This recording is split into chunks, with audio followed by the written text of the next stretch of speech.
Welcome back to Seriously Funny. I'm your host, Mashnor Kabir, and I don't shave. This week, we talk about why everyone sucks and why everything sucks. The short answer is evolution. The long answer is evolution. We'll go over some ways in which evolution kind of pooped on us, which is not exactly true, but it's kind of our fault. That's what we're here to discuss this week. Also, I really hope that you enjoyed the story last week. I really enjoyed writing it. I posted on No Sleep. It got removed because it wasn't creepy enough, so I'll put on Wholesome No Sleep in a few minutes after recording this episode. It seemed like it got pretty positive feedback. I really hope that you enjoy it and it helped you or not helped. I hope that it was somewhat nice to listen to. I'm not going to say that it was insightful. I'm not an atheist, but I guess that's kind of what the story sort of pushed. Anyways, let's start with a simple question. Why are people? Well, if you're a religious person, you may say God. Considering what I just said, it's really funny that I wrote this script 2 weeks ago, so I have no idea what I wrote.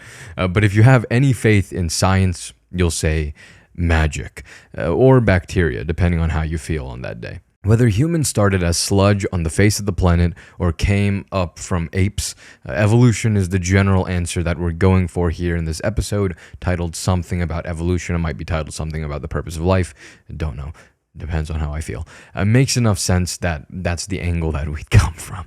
Evolution. We have mounds of proof of that evolution exists. I'm sure you probably have learned about it at some point, but evolution is the process of Mother Nature picking certain traits that are desirable for a species to continue forward.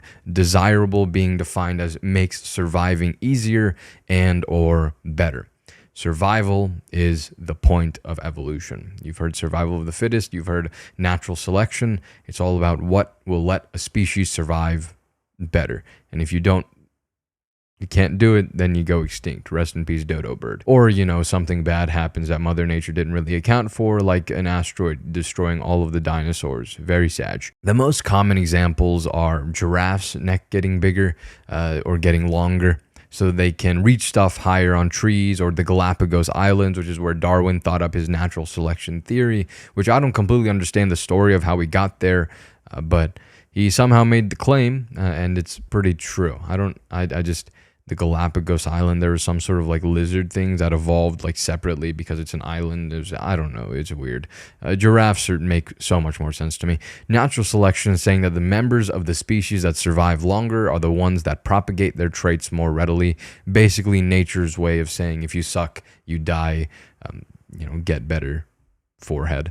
I don't play enough video games anymore, so I'm like blanking out on the video game. Oh, Get Good. There we go. Overall, the North Star for evolution, meaning the reason that certain traits are picked up and certain traits are lost, is for, again, the survivability of the species. Long necks made getting food easier, so short-necked giraffes disappeared, or a little more close to home, the reason why Neanderthals became extinct, which was a type of human, but their brains weren't big enough, so Mother Nature gave them the old chop chop. You know how it'd be. Granted, they did intermix with Homo sapiens, we're Homo sapiens sapiens. What a creative name. That's our full phylum, order, genus, whatever the thing is called, name for the human being. So there are some cross mixings. There's some theories that some allergies exist because of cross production, I don't know what to call it, between Neanderthals and Homo sapiens way back in the day. But yeah, Neanderthals weren't, I said their brains are not big enough, and I meant that literally. They quote, weren't smart enough, end quote. We Homo sapiens were just a little bit better at using our brains, figuring things out. And at the end of the day, a Neanderthal is reasonably close to a human being. So, as a human being, we're not exactly the fastest animal on the planet. We're not the strongest animal on the planet. Some of us are the smartest animal on the planet. I don't know if I can say that for the entire species, but for some of us. Yeah, some other ones, yeah. Granted, I'm waiting for the day that cats or squirrels take over the world, so who knows. All of this to say that this is why humans are. This is why human beings are the way they are. This is why our brain works the way it does. This is why your body does the things it does. This is why you need to sleep. This is why you need to eat. This is why you need to breathe the amount you breathe. This is why anything. So loneliness is a feeling that exists because of evolution. We have theories that talk about depression existing because of evolution. A lot of psychological effects exist because of evolution. I don't know why I syllabused that one. Syllabused? It's a syllable. A syllabus is something you see in a class. No need to bring up trauma here, right? Your desire, your will to live, your everything is an effect of your fundamental evolution to increase the likelihood of survival. I don't have my window open, so I hope the lighting is okay. We've talked about how we get used to things as time goes on a couple weeks ago in the episode on whether or not things get better. And relevant to that is the ability to adapt or get used to things is the same reason that depressed people may not always want to be not depressed. We talked about this on the You Can't Help People episode way back. I say way back. It was like 3 months ago, which is pretty long.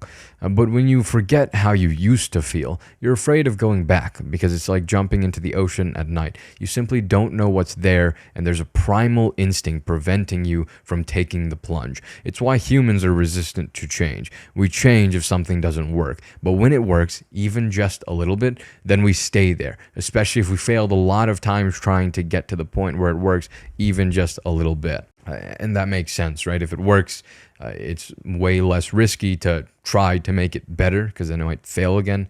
Of course, we live in a time of innovation and growth. So I think that general evolution in psychology these days would obviously promote calculated risk taking and trying to do better and trying to learn from things.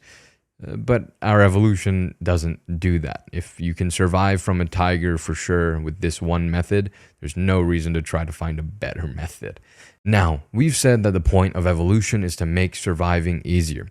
However, we've also talked a lot about on this podcast and stuff you've seen just existing in the world.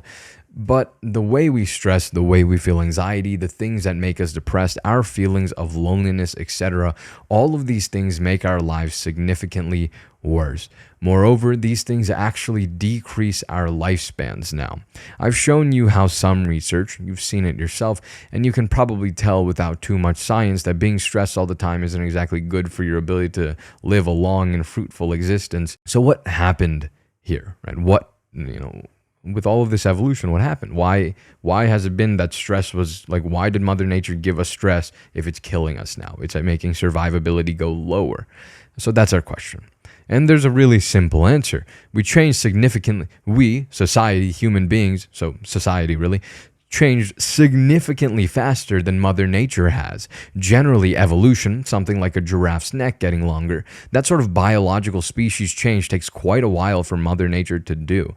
Human society has evolved so much faster, human society has evolved so much faster than Mother Nature has been able to change us. You see, back in the day, stress was something that was good. You felt it when you saw a tiger print on the ground and you slept a lot lighter that night, because what if the tiger shows up? And if you made it through that night, then you can just move camp with your group and GG, no more stress. It's a short burst and it goes away. Stress is supposed to be a temporary sort of thing. The cortisol shoots in the body, keeps you up for one night just so that you can stay safe, and then everything can go back to normal, hopefully reasonably quickly. This cortisol is meant to be acute. It's not meant to be prolonged. Now, however, you have to think about paying rent. Let's say that you're in poverty and you have to think about paying rent. That's like a problem. You don't have a nice job if you're in poverty. That's the definition of poverty. So if you have a nice job, you don't have to think about it. It doesn't matter. If you have money, whatever, all this goes away. But yeah, money's the key to life, right? And if you're poor and you have to worry about paying rent, about being able to perform at work, at school. I mean, there's a lot of things that can do this. So these things cause us stress because they threaten our ability to survive in some way or another, or at least our perception of survival. For us, survival is really just how much money can we make. That's kind of what survival is shifted to. I'm not saying that's true. That's just how we think, at least in general. If you're super cool and super awesome, then you'll be better than us and you'll think in a little bit of a different way. And that's awesome if that's the case. Goodness gracious, loud car. It's where.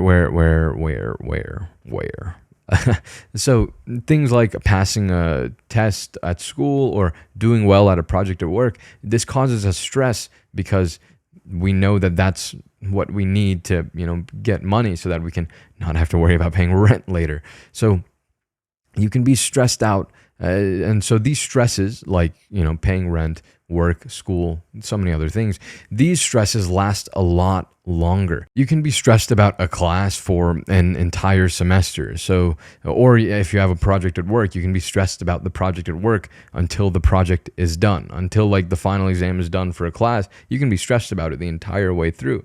And so rather than your body just feeling stress for a moment and then flushing it out, cortisol, which is the main stress hormone, is running through your body for a prolonged amount of time over the course of an entire semester, which is like 4 or 5 months. And your body wasn't made to sustain the cortisol hormone in your body that long. Cortisol ramps things up. It prevents you from sleeping. It is an excitatory hormone. It turns things on. It makes the heartbeat go faster. It makes your bladder looser, which is true. That's the reason why adrenaline, you might pee your pants when you get scared. You get a lot of adrenaline, bladder pee pants. Anyways, your body's not meant to sustain things for that long. Let's say that you know how a battery in a phone has like a number of cycles that you can charge and discharge it? Your heart's somewhat similar. Your heart wasn't made to be pumping at full force, for a long time. So if you have like chronic stress and your heart is pumping way more, like, your heart's going to fail. And so that's why stress is so highly correlated, and it's probably causal, to heart diseases, right? When you have a heart attack or something, your doctor will say, please try your best to not get stressed. And that's why stress will up the heart's work, and it's no bueno. Your body wasn't made for that. Now, instead of having insufficient sleep for one night because you had cortisol, now that you're stressed about a class, a project that you have to do. I have a lab that I haven't been able to start at all because I don't know how to do it, and it's due in 2 days. Instead of having insufficient sleep for one night, you have insufficient sleep for a lot of days, and everything falls apart when you don't sleep well, which we've talked about a lot on this podcast. What happens when you don't sleep, but TLDL, too long, didn't listen, you die a quick and painful death if you don't sleep. With that, we can see that this prolonged stress is pretty not good.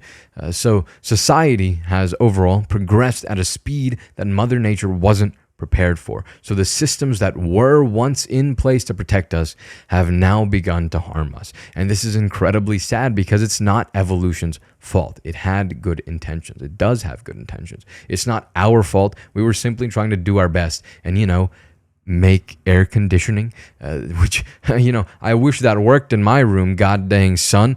The ability to communicate with anyone, anytime, and, of course, hentai. If human beings evolved for the world today, rather than feeling stressed when they're met with things like due dates and exams, they'd probably feel a heightened sense of focus, which is what we always really want, don't we? Moreover, sleep would be a lot less affected by stress. But unfortunately, that's either never going to happen, or it's going to take a few more 100 or 1,000 years before the human beings evolve to a point where our biology has changed, that stress is not incredibly harmful to feel all the time, or we just will stop feeling stressed in general. Who knows? I wanted to say that we wouldn't feel loneliness, but that's just not true. Humans need a desire for another human in order to procreate, at the very least. And although it is possible for not feeling loneliness, but feeling horniness, I think too much of our neurobiology would need to change for that to happen, so that probably won't happen. I think loneliness is going to stick around in the human being psyche for at least a very long time. I also wanted to say that we wouldn't feel depressed as much, but the evolutionary theory for the existence of depression comes from inflammation and pathogens. The idea is that when you become sick, your iron levels drop, your body temperature rises, and you become unmotivated. Well, that sounds like a lot like depression, doesn't it? Depressed people do indeed show lower levels of iron in the body. They show higher body temperatures and not wanting to do things. We've also seen that inflammation in mice does indeed increase the likelihood of anxiety. There's also higher risk of depression in areas that have more pollution, by proxy increasing inflammation. One of the theories is that you'd feel quote unquote depressed when you were sick because A, you shouldn't spread the sickness, so you isolate yourself, and obviously depressed people isolate themselves. B, I have a dinner that I should probably go to with my friends today, but I'm going to tell them I'm busy and I'm not going to go because I'm depressed. B, you should let your body do what it needs to, so you shouldn't do much. hence the lack of motivation. There's a few different evolutionary reasons why depression might be linked to sickness. So everything sucks. Inflammation is caused by so many things in today's world. Okay, you eat the wrong thing, you'll probably get some inflammation. All right, I guess actually vegetables give you acute inflammation. That's different. That's what's the word? Oh man, no, hormesis. I think that's the word. It's like something that's somewhat painful but good for you, like stretching or exercise. So everything sucks because humanity evolved quicker than evolution itself. I wrote that. Who would have thought? I didn't know I had it in me. That's good. I really like that. Human beings evolved quicker than evolution. That's awesome. Kind of sad, but is that the whole story? Well, luckily, no. If you've listened to the Happiness Advantage episode where we went over the book written by Shawn Achor, we talked about experiments with monkeys that showed that with learning, a monkey's brain could change. We saw a similar thing when he talked about how someone that became partially blind would have neurological changes that allowed them to better read Braille. This idea is called neuroplasticity. It's the idea that the brain is able to adapt, learn, and change, not within hundreds of years, but within your lifetime. Heck, it could be in the span of months or weeks. Your brain can change. People that meditate get larger left prefrontal cortexes or cortices. I'm not sure how to pluralize that one. But the prefrontal cortex is involved in happiness, as well as calming the amygdala down, which is involved in the very opposite of happiness. The amygdala is really just the source of all of your negativity and negative emotions, fear, anger. I don't think sadness is a big maybe. I'm not sure. Sadness is a bit weird. And this is a very well-researched phenomenon, and it's true. Your brain can be wired differently based on your thoughts, your experiences, but mostly your reactions to those thoughts and experiences. The brain of a taxi driver is likely to be very different from an engineer, for example.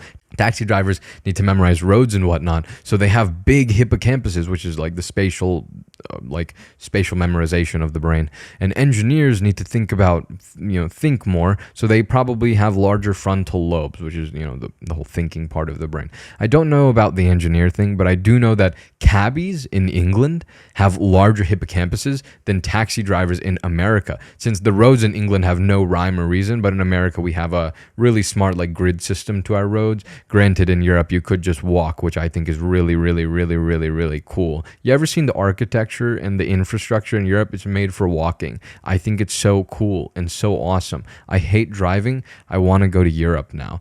So although we can't change our physical traits within our lives, we have yet to crack the eugenics where we can choose our evolution. Right now, we cannot grow our necks like a giraffe based on a whim, but we can change our minds. So this is the cool thing evolution gave us. In the same way that the Constitution can be amended, evolution gave us the ability for neuroplasticity to change our brain within our lifetime, which is really cool. And really, thank you, evolution. If only you could just make me not feel stress. We can change our minds. We can change the way that we think, the way that we process, the way that we feel. We can change what things cause us stress. We can change our resilience to that stress. We can our capacity. Goodness gracious, I don't know how to, I can't type. We can change or increase our capacity to manage things. I'm just falling apart here at the end. This is a smaller part of evolution, the wiggle room that was given to us by Mother Nature. We can all individually evolve ourselves, and that's the purpose of life, creation and evolution. We must evolve ourselves because Mother Nature probably doesn't know what to do with us anymore. Everyone lives different lives, and we need different things in order to be good at the things we all do. The brain of an artist will probably be a little bit different than the brain of an engineer. So depending on what you want to do, you have to evolve differently from someone that you may live next to, maybe than your own siblings. That's why we all individually have our own neuroplasticity.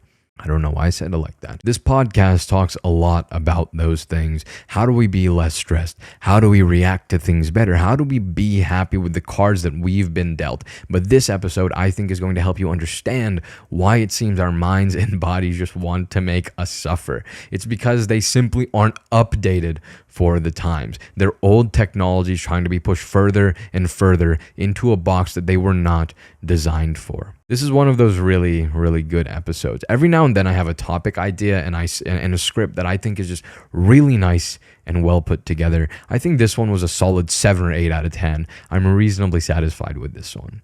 And I have a bunch of ideas for future episodes. I was on a creative high, and school is making me like, I told you guys, I've mentioned about do the thing you don't want to do so you know what you want to do. Right now, school, I actually have one class that I'm really enjoying. I really enjoy my semiconductor fundamental class. All of the math is really fun. All of the theory is really fun. And, that's obviously the thing I want to do with my entire career, which is why I chose engineering. And I really wish I didn't have to do AC circuits, but I have an exam on Tuesday.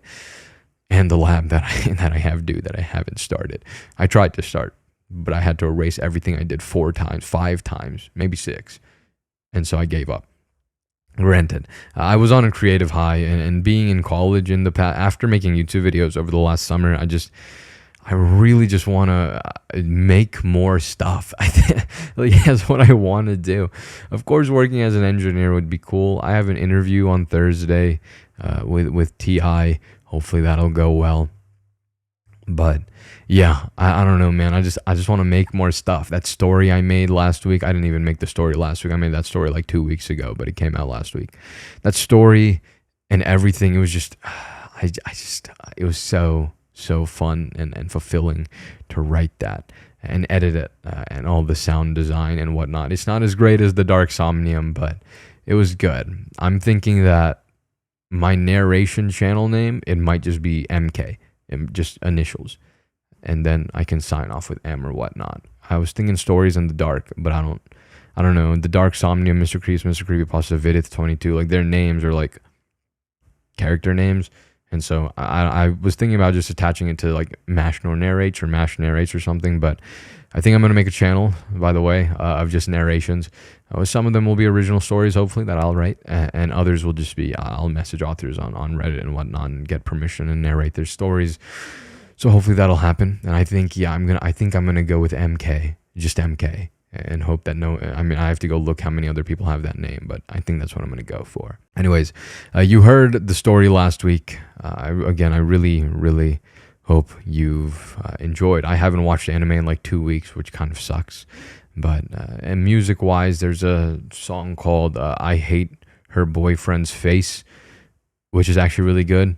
It features Mike Posner. I don't remember the like primary artist there.